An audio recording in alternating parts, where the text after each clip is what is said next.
قل يا أهل الكتاب تعالوا إلى كلمة سواء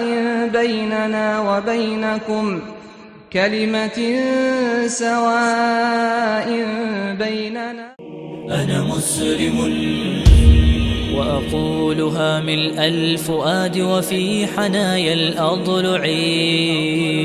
أنا مسلم بيني وبين الله صدق محبة وتضرع. إن الحمد لله نحمده ونستعينه ونستغفره ونعوذ بالله من شرور أنفسنا ومن سيئات أعمالنا. من يهده الله فلا مضل له ومن يضلل فلا هادي له. وأشهد أن لا إله إلا الله وحده لا شريك له وأشهد أن محمدا عبده ورسوله. أما بعد. السلام عليكم ورحمة الله وبركاته. Donc, bonjour à toutes et à tous. Avant de commencer donc la conférence du jour, je souhaiterais remercier mon frère Al-Hanifi Hafidhahullah, qui est lui-même l'investigateur, n'est-ce pas, qui est celui qui a, n'est-ce pas, trouvé le nom de cette conférence en l'intitulant par le thème suivant « Allah Azza wa Jal est le Seigneur de Jésus ». Et je pense une fois de plus que cela ne fait que confirmer ce qu'il avait auparavant déclaré et clarifié, que le collectif Al-Hanifiya, c'est un groupe de frères, c'est une famille. Et je dirais que les intervenants, n'est-ce pas, publics, qui font des débats publics ou des interventions à travers les différents séminaires, les différentes conférences et les rappels, ne sont en réalité que la partie apparente de l'iceberg et la partie apparente de la montagne. Donc je tiens à le remercier particulièrement, Hafidhahullah ta'ala. La deuxième des choses, c'est, je voudrais faire une portée d'intention rapide, courte, brève et résumée, quant au sujet que nous allons aborder aujourd'hui et faire, n'est-ce pas, un simple rappel, comme Allah Azza wa Jal nous dit dans la sourate 51, verset 55, sourate Al-Dhariyat, wa dhakir fa inna dhikra tanfa'ul mu'minin. Allah Azza wa Jal nous dit rappel, car le rappel profite aux croyants. Donc le thème que nous avons choisi de traiter aujourd'hui est un thème qui est d'une place immense, c'est-à-dire que c'est un thème éminent qui est aussi précieux qu'important. C'est en effet ce qu'on appelle en arabe le tawhid, traduit régulièrement en français par l'unicité divine, l'unicité d'Allah subhanahu wa ta'ala. Donc cette unicité est la chose que le croyant doit impérativement, n'est-ce pas, préserver, sauvegarder. C'est le collier de perles avec lequel la foi se pare. Elle a de nombreux mérites et le temps qui nous est imparti est suffisamment court et restreint, donc nous ne pouvons, n'est-ce pas suffisamment élaborer le sujet, mais nous allons nous contenter, n'est-ce pas, de citer 3 ou 4 mérites, et de l'autre côté, nous allons citer son opposé. Alors, l'unicité d'Allah Azza wa Jal, pourquoi souvent, vous voyez les musulmans qui appuient dessus, qui donc portent un intérêt particulier et accordent une importance particulièrement précieuse, car en effet, il s'agit du but de la création. On voit dans la Bible, dans le livre de Proverbes, chapitre 16, verset numéro 4, que le texte nous dit ceci: l'Éternel a tout créé pour un but. Et on voit la même chose dans le Coran, dans la sourate 23, verset numéro 115, lorsque Allah subhanahu wa ta'ala nous dit donc Allah dit, pensez-vous que nous vous avons créé sans but? Certes, à cette réponse, Allah Azza wa Jal apporte la lumière, apporte la réponse décisive. Dans la sourate 51, verset 56, il dit je n'ai créé les hommes et les djinns que pour mon adoration. C'est-à-dire que l'être humain, son dessein, sa mission, son objectif dans la vie est de, n'est-ce pas, remplir cette noble tâche, cette noble mission, le dessein pour lequel Allah subhanahu wa ta'ala a créé les hommes et les a sortis, n'est-ce pas, du néant à l'existence. Le deuxième mérite de l'unicité, c'est que c'est la raison pour laquelle Allah Azza wa Jal a envoyé l'ensemble de ses messagers. Car il déclare dans la sourate 16, verset 36, وَلَقَدْ بَعَثْنَا فِي كُلِّ أُمَّةٍ رَسُولًا أَنْ يَعْبُدُوا اللَّهَ وَاجْتَنِبُوا الطَّاغُوتَ. Il dit donc, nous avons envoyé dans chaque, n'est-ce pas, nation, village, génération, État, un messager pour leur dire d'adorer Allah et de s'écarter du culte des fausses divinités. Donc c'est-à-dire que c'est le message de l'ensemble des messagers, de Noé, que la paix divine soit sur lui, jusqu'au dernier des prophètes, donc qui scelle la prophétie en la personne de Mohammed sallallahu alayhi wa sallam. La troisième chose, c'est que comme le prophète alayhi wa sallam le déclare, c'est le droit d'Allah Azza wa Jal sur ses serviteurs. Le prophète sallam dit dans le hadith Haqqullah ala al-ibad an ya'budu wa la yushriku bihi shay'a.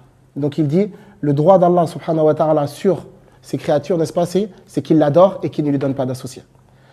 Et comme vous savez, toute bonne chose nécessairement a son opposé. Et le tawhid a son opposé, en la personne de ce qu'on appelle en arabe al-shirk. Al-shirk qui est communément traduit par le polythéisme, l'associationnisme, l'idolâtrie, le paganisme et autres d'entre les synonymes.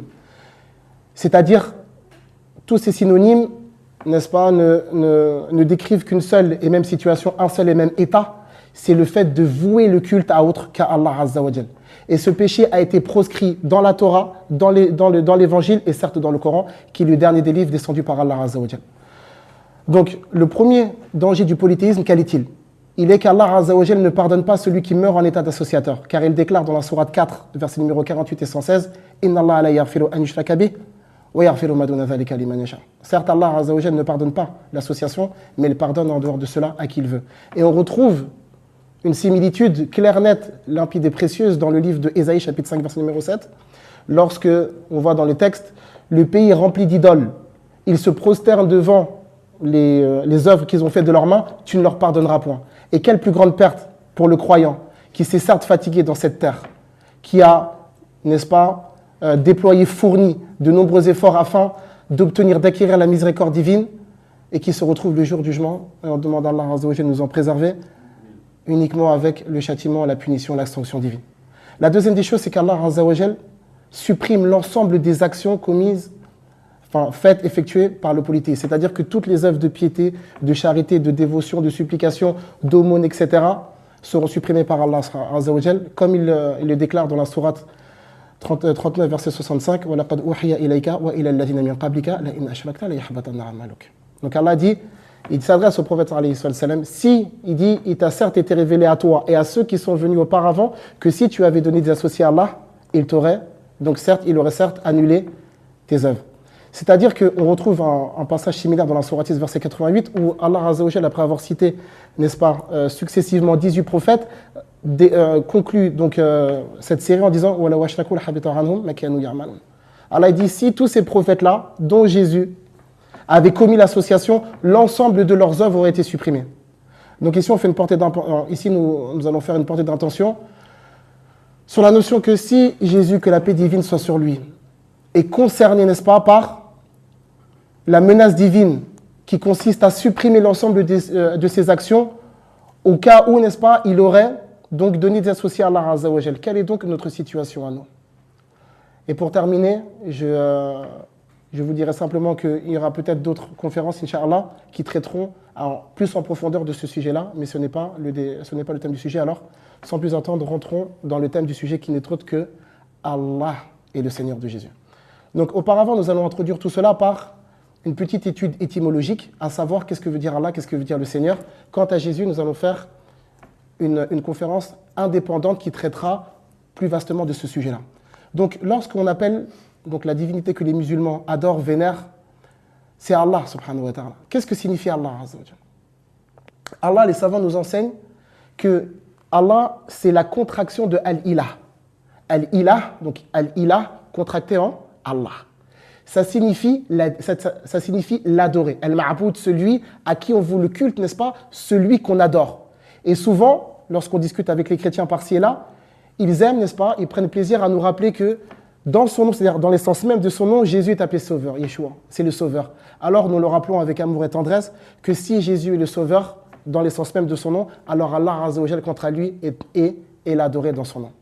Donc Allah, c'est donc la contraction de Al-Ilah, qui signifie l'adorer. Ça, c'est le premier point. Second point, le Seigneur. Qu'est-ce que le Seigneur? C'est-à-dire tout le monde parle de Seigneur, j'adore le Seigneur, je crains le Seigneur, je vénère le Seigneur, etc. Qu'est-ce que signifie le Seigneur? Le Seigneur, on va donner 4 points. On ne va pas aller plus loin. On va essayer de faire un rappel court, bref, concis et résumé sur 4 points. La première des choses, c'est le Créateur. Donc le Seigneur, c'est celui qui crée. C'est-à-dire que c'est lui donc qui fait venir donc la créature du néant à l'existence. C'est-à-dire qu'il le crée. Ça, c'est le premier élément. Second élément, le Créateur, c'est celui qui donne la subsistance. C'est-à-dire subsistance, tout ce qui est à boire, à manger, etc. Et toutes les choses utiles, bénéfiques, n'est-ce pas, nécessaires, vitales, primordiales pour la survie de l'être humain. Ça, c'est le deuxième point. Donc, on récapitule afin que les gens puissent mémoriser, Inch'Allah. La première des choses du Seigneur, c'est la création. La seconde, c'est la subsistance. La troisième, quant à elle, c'est la gestion.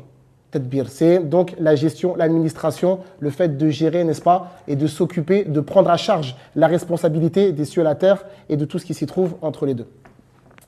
Le quatrième point, contre lui, concernera Donc, le fait de donner la vie et la mort. Alors, je récapitule, afin qu'on puisse avoir une bonne compréhension préalable pour bien suivre l'ensemble de la conférence. Donc, on a dit la seigneurie, c'est 4 points. Et on répète, c'est simplement une chose qu'on a restreinte. Donc, la première chose, c'est la création. La seconde, c'est le fait de donner la subsistance. La troisième, c'est le fait de gérer. La quatrième, c'est le fait de donner la vie et la mort. Donc, ce qu'on va essayer de faire aujourd'hui, Inch'Allah, pour rester, n'est-ce pas, dans le sujet, c'est que, comme vous le savez, toute personne, n'est-ce pas, qui consulte les livres religieux, qu'il s'agisse respectivement du Coran ou bien de la Bible, constatera qu'il y a un certain nombre de questions rhétoriques. Questions rhétoriques, c'est-à-dire qu'il y a une question qui nous est posée alors que la réponse est certes connue, célèbre et connue. Alors, ce qu'on va faire aujourd'hui, on va changer la donne. C'est-à-dire qu'on va rester dans ce système de questions, mais on va garder les réponses, mais on va changer, n'est-ce pas, le questionner. C'est-à-dire que nous allons donc poser les questions coraniques, c'est-à-dire c'est Allah subhanahu wa ta'ala qui va poser les questions, et c'est Jésus dans la Bible qui va y répondre. C'est-à-dire comme ça, nous allons voir la soumission de Isa alayhi salatu wa salam à l'égard d'Allah azza wa jal. Donc, j'aimerais vous faire partager un passage qui est absolument somptueux et magnifique dans la sourate An-Naml, connue sous le nom de la sourate Les Fourmis. Donc, Allah azza wa jal nous dit, et je demande beaucoup d'attention, qu'Allah vous bénisse. Allah azza wa jal nous déclare قل الحمد لله وسلام على عباده الذين اصطفى الله خير أما يشركون. Donc Allah nous dit, donc dis alhamdulillah. Qu'est-ce que la louange? Alhamd, qu'est-ce que ça signifie? Lorsque tu dis alhamdulillah, lorsque tu loues, n'est-ce pas, Allah azza wa jal, c'est-à-dire que tu fais ses éloges et que tu fais sa glorification pour la perfection de ses noms, de ses attributs, de ses actions. C'est-à-dire que tu le loues pour sa perfection. Et on verra que Jésus lui-même a fait les louanges d'Allah azza wa jal. Dans le livre de Matthieu, chapitre 11, verset numéro 25, Jésus déclare, donc Jésus prend la parole, le passage nous dit, Jésus prenant la parole dit, donc laissons Jésus prendre la parole et écoutons-le. Je te loue, Père, Seigneur du ciel et de la terre. C'est-à-dire que Jésus lui-même a fait la louange d'Allah subhanahu wa ta'ala. C'est-à-dire qu'il a proclamé la grandeur d'Allah azza wa jal pour sa perfection, n'est-ce pas, et son essence qui est la plus parfaite. Donc, donc, le sujet d'aujourd'hui, Allah il nous dit ici que Allah il dit donc paix sur les serviteurs qu'Allah Azza wa Jal a élus. Et là, ici, on a un point de désaccord avec les chrétiens qui, eux, déclarent, qui proclament la divinité du Christ. C'est-à-dire que Jésus posséderait nécessairement 2 essences, c'est-à-dire une essence divine et une essence humaine. C'est-à-dire qu'il est Dieu dans les cieux et il est Jésus sur terre. Il a 2 essences, mais ça fait toujours de lui le même Dieu. En revanche, les musulmans, quant à eux, disent que Jésus n'est qu'un serviteur et Allah Azza wa Jal ici parle de ses serviteurs. Ce qui est absolument troublant, effarant et étonnant, c'est que lorsqu'on étudie les textes bibliques et coraniques, on va s'apercevoir de quelque chose d'absolument étonnant. C'est que, savez-vous, chers chrétiens, qu'au sein même de votre livre, Jésus a été qualifié plus de fois serviteur que dans le Coran. C'est-à-dire que bibliquement, on va trouver que Jésus a été qualifié de serviteur 5 fois, dans le Coran 3 fois. Mais maintenant, à notre grande surprise, c'est les musulmans qui proclament Jésus en tant que serviteur et les chrétiens qui disent que, n'est-ce pas, que Jésus est Dieu. N'est-ce pas surprenant? Dans la Bible, 5 fois, on donne les références, puisqu'on voit dans le livre de Actes des Apôtres, chapitre 17, verset 11, que les Juifs de Bérée prenaient donc, ils vérifient dans les Écritures pour pouvoir vérifier si le contenu de leurs paroles qu'on leur a fourni était vrai. Donc nous allons donner les références pour qu'ils puissent, n'est-ce pas, consulter dans leur propre texte. Donc, j'ai dit 3 fois dans le Coran, 5 fois dans les Évangiles. Donc ça veut dire qu'il y a plus de fois serviteur dans les Évangiles. Ou, première fois, Matthieu, chapitre 12, verset 18, premier élément. Second élément, Actes des Apôtres, chapitre 3, verset 13. Troisième élément, Actes des Apôtres, chapitre 3, verset 26. Quatrième élément, Actes des Apôtres, chapitre 4, verset 27. Cinquième élément, Actes des Apôtres, chapitre 4, verset 30. 5 fois. Dans le Coran, quant à lui, 3 fois. On voit ça dans la sourate 4, verset 172, dans la sourate 19, verset 30, et dans la sourate 43, verset 59. Donc ça veut dire que bibliquement, Jésus il a été qualifié plus de serviteur dans le Coran. Et à notre grande surprise, c'est nous qui proclamons la servitude de Jésus et les chrétiens proclament sa divinité. Taïb. Donc Allah dit Allahu khayrun amma yushrikun. Donc est-ce que Allah Azza wa Jal il est mieux ou bien les associés qu'on lui a donnés? Allah Azza wa Jal, première question. Enfin la seconde question qui va venir ici. Amman khalaqa as-samawati wal ard. Qui a créé les cieux et la terre? Jésus va nous répondre ici dans l'évangile. Qui est-ce qui a créé les cieux et la terre? C'est Jésus qui va répondre. C'est-à-dire aujourd'hui, on va laisser parler les Écritures. Matthieu chapitre 11, verset 25, Jésus dit « Je te loue, Père, Seigneur du ciel et de la terre ». Donc Jésus reconnaît que le créateur des cieux et de la terre, c'est Allah. Deuxième des choses, « Wa anzala lakum minas sama'i ma'a ». Qui est-ce qui fait tomber la pluie du ciel? Jésus nous répond. Dans le livre de Matthieu chapitre 5, verset 45, « Car Dieu fait pleuvoir sur le juste et l'injuste ». Pour Jésus, celui qui a créé, c'est Allah. Celui qui fait tomber la pluie, c'est Allah.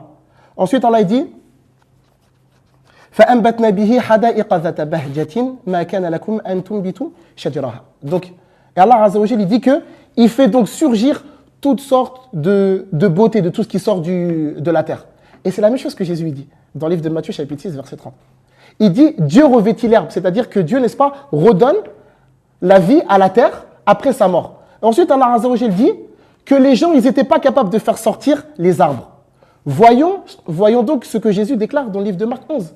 Lorsqu'il se retrouve devant le figuier et que Jésus, désirant manger, n'est-ce pas, par nécessité, par faim, il s'oriente, n'est-ce pas, il se dirige vers cet arbre-là dans le but de se ravitailler et il trouve que cet arbre ne donne pas de fruits. Donc, si Jésus ne sait pas que l'arbre produit, n'est-ce pas, des fruits en telle et telle saison, a fortiori, comment voulez-vous alors que ce soit lui l'investigateur et celui qui le fasse pousser? Ça veut dire que jusqu'à maintenant, on est parfaitement d'accord, on est en parfaite adhésion avec les questions rhétoriques qui ont été posées par Allah et les réponses qui ont été données par Jésus. La deuxième chose, c'est que Allah nous dit toujours dans la même sourate, il nous dit « Amman yujibul mudarra al-mutarra idha da'ahu wa yakshifu as-su'» Et là, il y a beaucoup d'enseignements.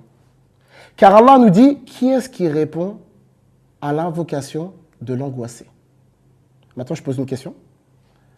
Est-ce qu'on trouve dans les évangiles un moment où Jésus est angoissé? Parce que c'est ça le terme qui est posé ici. Le terme qui a été posé, c'est celui qui est angoissé.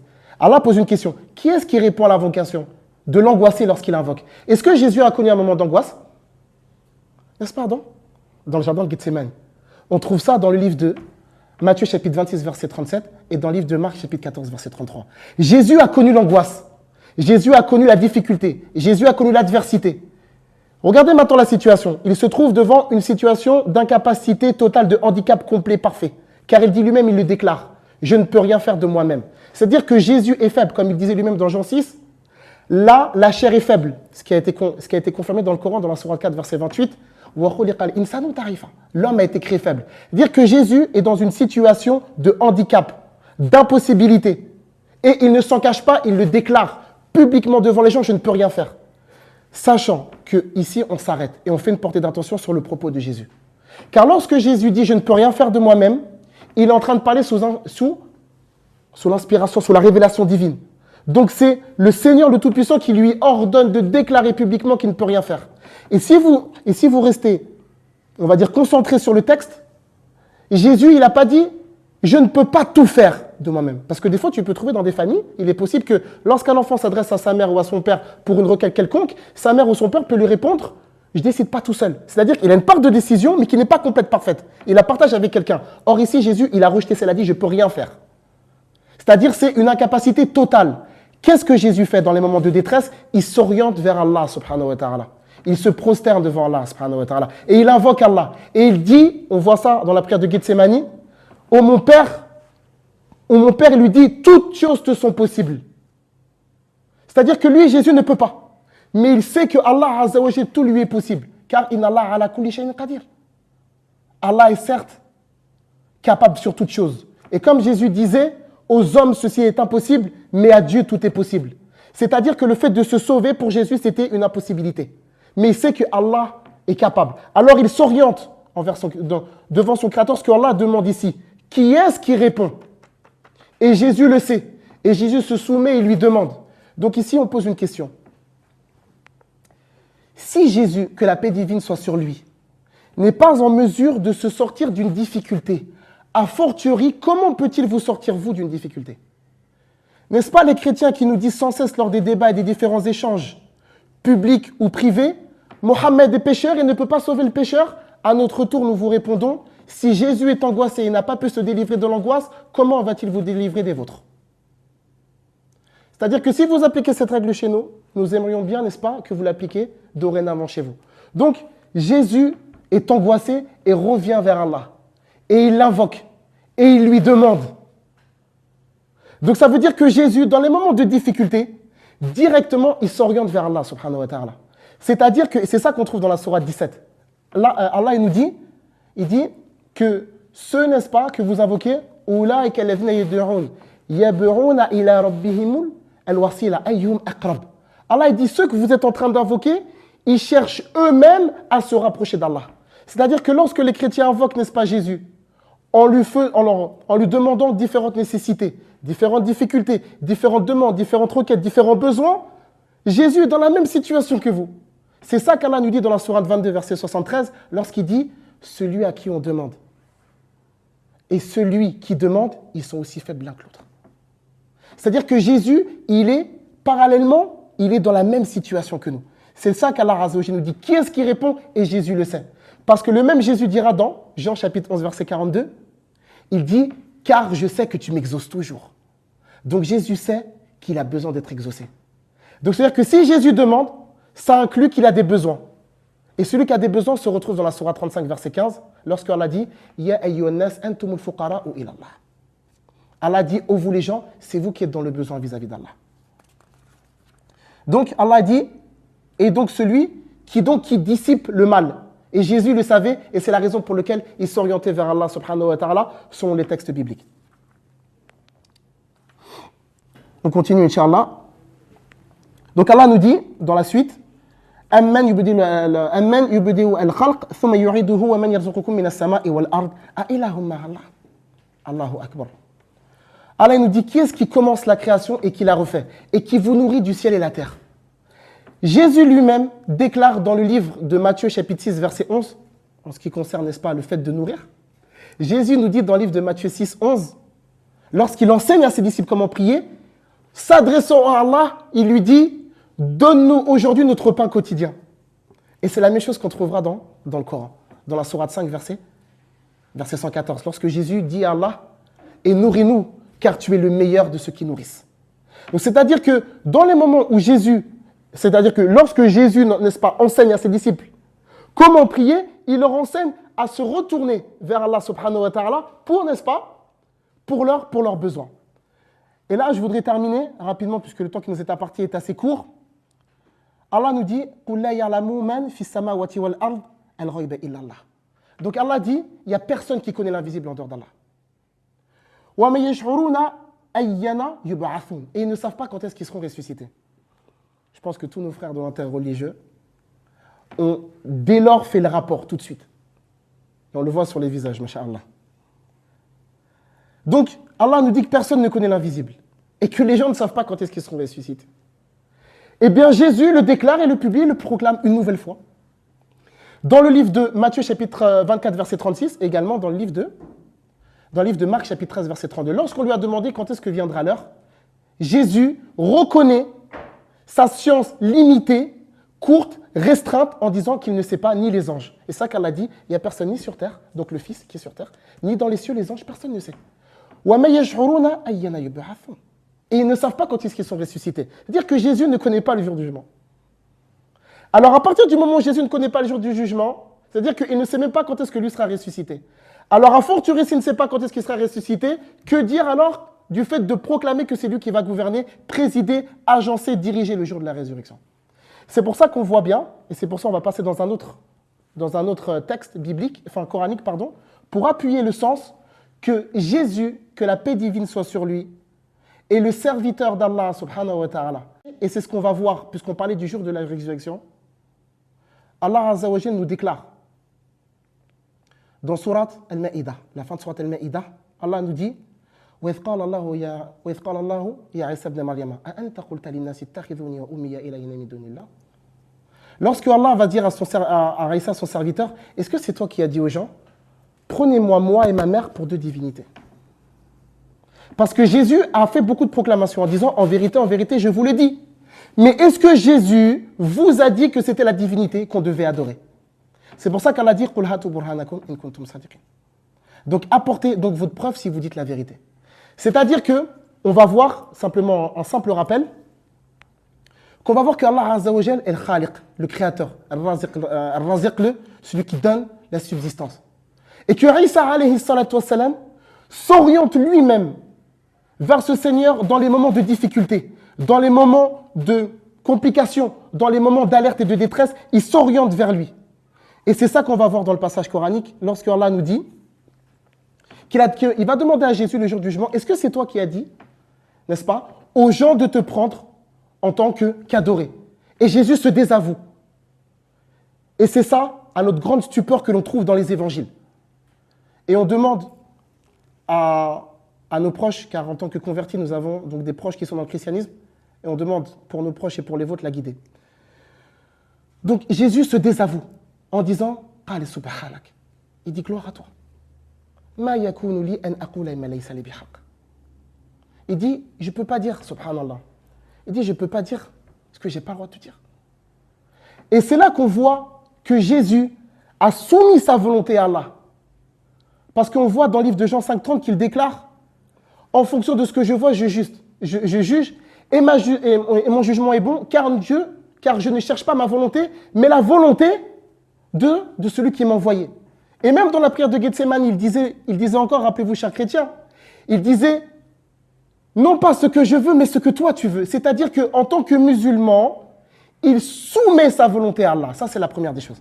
Donc, il a soumis sa volonté à Allah, premier élément. Second élément, il a soumis, n'est-ce pas, son corps à Allah, subhanahu wa ta'ala, en tant que serviteur qui se prosterne, qui s'agenouille, qui invoque son Seigneur et qui montre, n'est-ce pas, sa faiblesse, le fait qu'il est démuni devant Allah, subhanahu wa ta'ala, qu'il est sans force, qu'il est dévêtu, qu'il est faible et impuissant, et qu'il s'oriente vers Al-Aziz, le puissant, qui lui, justement, peut le sortir de toute difficulté.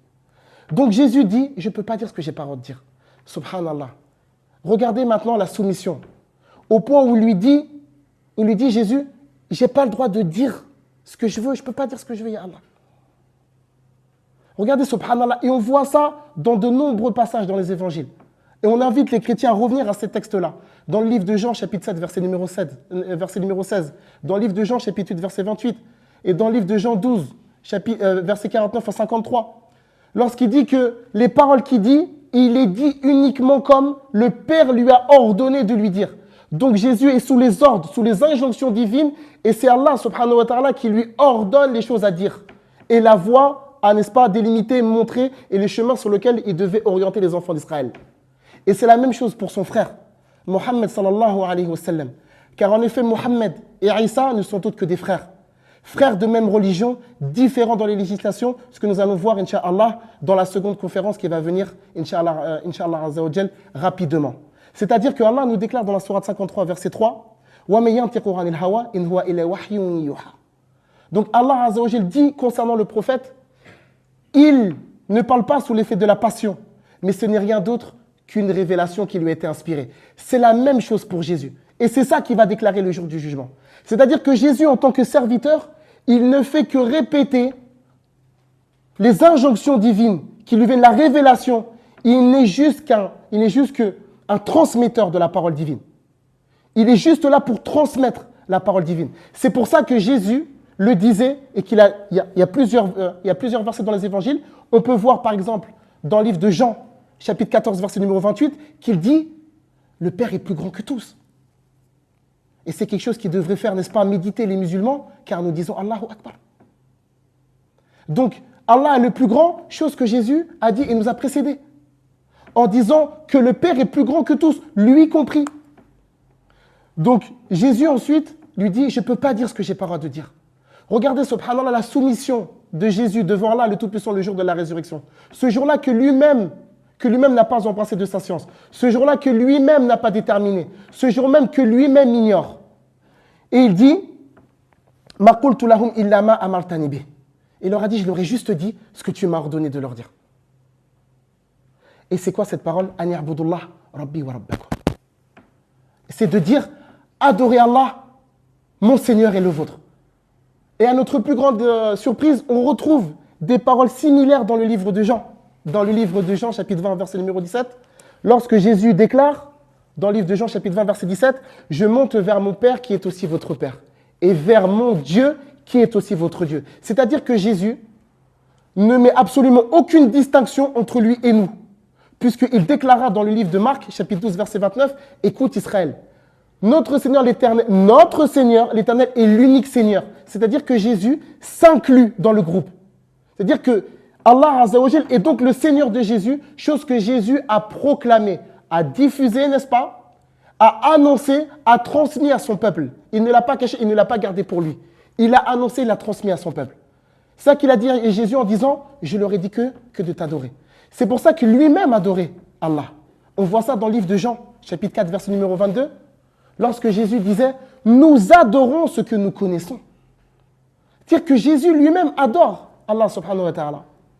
C'est-à-dire que Jésus adore Allah subhanahu wa ta'ala comme nous. Et il déclare au diable, dans le livre de Matthieu, chapitre 4, verset numéro 10, lorsque le diable l'a tenté, on revient au verset 9, où il l'a tenté, il l'a mis à l'épreuve, où il lui a dit, il a fait monter en hauteur, en lui proposant, en lui disant, en lui déclarant, en le tentant, en l'invitant, en lui disant, je te donnerai le royaume de tout ce monde si tu te prosternes et m'adores. À Jésus de lui répondre, recule Satan. Regardez, subhanallah, cette unicité pure. C'est-à-dire que il ne s'est pas laissé tenter, il ne s'est pas laissé avoir, n'est-ce pas, par les simples tentations de ce monde éphémère, passager et court. Il a refusé pour justement se soumettre à Dieu en disant « Car il est écrit, tu adoreras le Seigneur et c'est à lui seul que tu rendras le culte. » C'est-à-dire qu'il a argumenté, n'est-ce pas, avec la même chose que son frère Moïse a argumenté dans le livre de Deutéronome, chapitre 6, verset numéro 4, que c'est le Seigneur que tu adoreras et c'est à lui seul que tu rendras le culte. C'est-à-dire qu'on voit bien ce qu'on avait dit avant de terminer l'intervention, que ce qu'on avait dit donc au préalable dans l'introduction, dans la présentation de notre conférence, en disant que chaque prophète est venu pour appeler à l'adoration divine. C'est-à-dire que tous les prophètes, que ce soit Moïse, que ce soit Jésus ou Mohammed, ils sont, n'est-ce pas, réunis dans l'appel, dans le prêche, dans la prédication, dans l'invitation à leur peuple respectif à adorer une seule divinité. C'est pour ça que Jésus a argumenté devant le diable par la même chose que Moïse avait dit et le prophète alayhi salatu wassalam, qui est le sceau de la prophétie, qui est l'homme par lequel Allah subhanahu wa ta'ala vient clôturer définitivement, vient sceller la prophétie, il dira Qul huwa Allahu ahad. Et il dit, alayhi salatu wassalam, enfin sous l'impulsion divine, dit il est Allah l'unique. C'est-à-dire que comment maintenant nos pères, nos mères, nos frères et nos sœurs, nos tantes, nos oncles, nos grands-pères en tant que convertis, pour beaucoup d'entre nous, comment donc,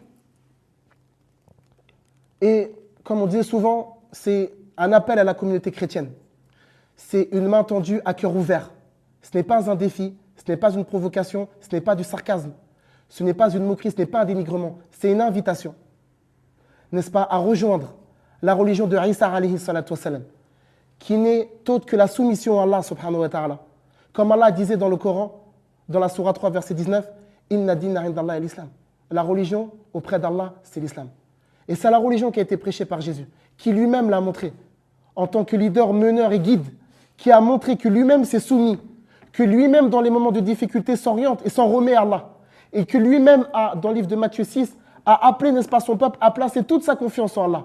Et lui-même s'est désavoué de sa propre force, ou lui-même s'est montré impuissant devant des disciples qui étaient apeurés, tristes, au point où on nous dit dans certains textes qu'ils se sont endormis de tristesse, et où il s'est, n'est-ce pas, montré faible, impuissant, vulnérable devant la difficulté, et qu'il est dans la même situation que nous. Et c'est pour ça qu'Allah disait, pour terminer le passage, que Jésus il a dit, adorez Allah, mon Seigneur est le vôtre. Et c'est le message dans les évangiles. Adorer une seule divinité et de ne pas en prendre un deuxième. Et c'est ça que Jésus disait dans Matthieu 23, 8. Car un seul est votre maître. Et qu'il a interdit ça, n'est-ce pas, dans le livre de Matthieu chapitre 6, dans le livre de Luc chapitre 6, verset 23. Vous ne pouvez pas servir de maître. Vous ne pouvez pas servir de maître. Et le même Jésus nous dit, car un seul est votre maître. Et c'est ça qu'on trouve dans la sourate 16, verset 51, lorsque Allah Azza wa Jalla dit « Ne prenez pas de divinité ». Donc, « An ya'budullah rabbi wa rabbakum ». Et ensuite, Jésus dit pour terminer « In tu'adhibhum fa innahum ibaduk ». Si tu les châties, c'est tes serviteurs. Et donc ici, Jésus montre, n'est-ce pas, sa faiblesse, que le jour du jugement, il n'est d'aucune utilité pour les gens. Et c'est ça qu'on verra dans le livre de Matthieu. Et on invite, n'est-ce pas, une nouvelle fois, on retend la main, on ouvre nos cœurs une seconde fois, et on ne cessera de le faire.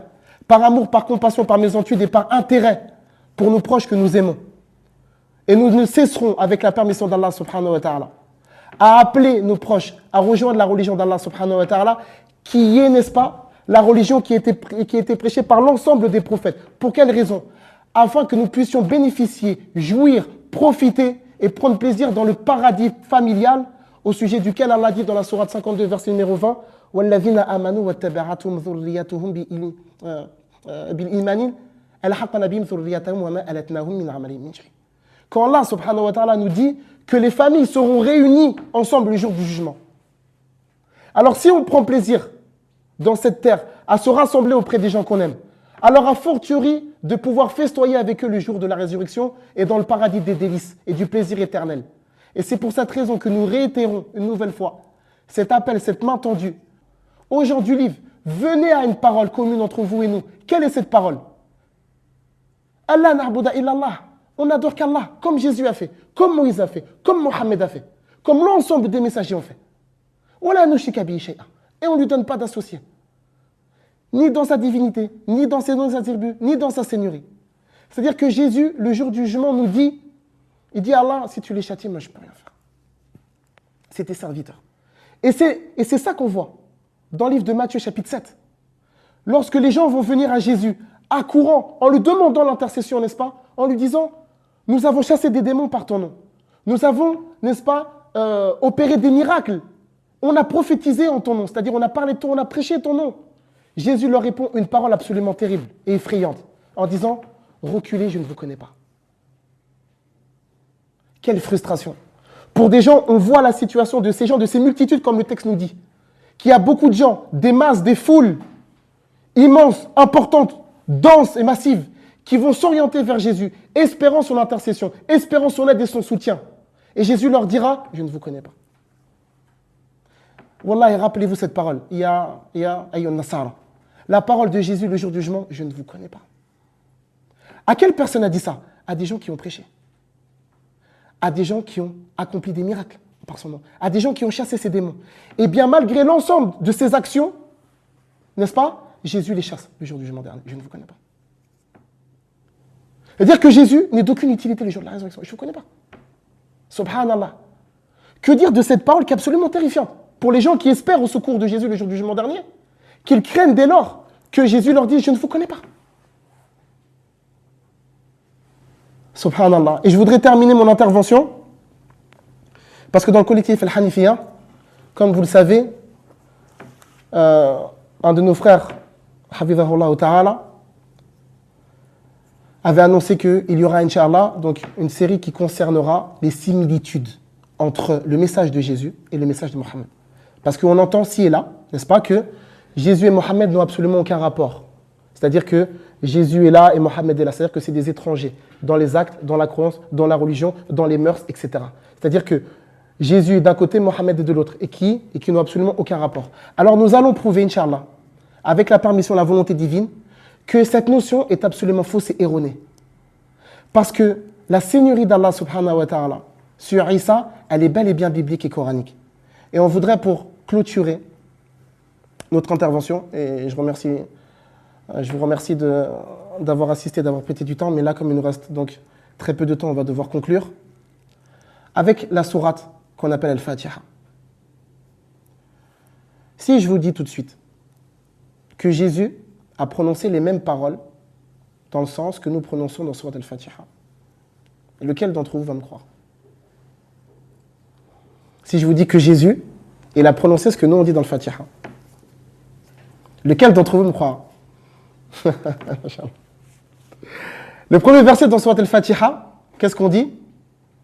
Alhamdulillahi Rabbi al-Alamin.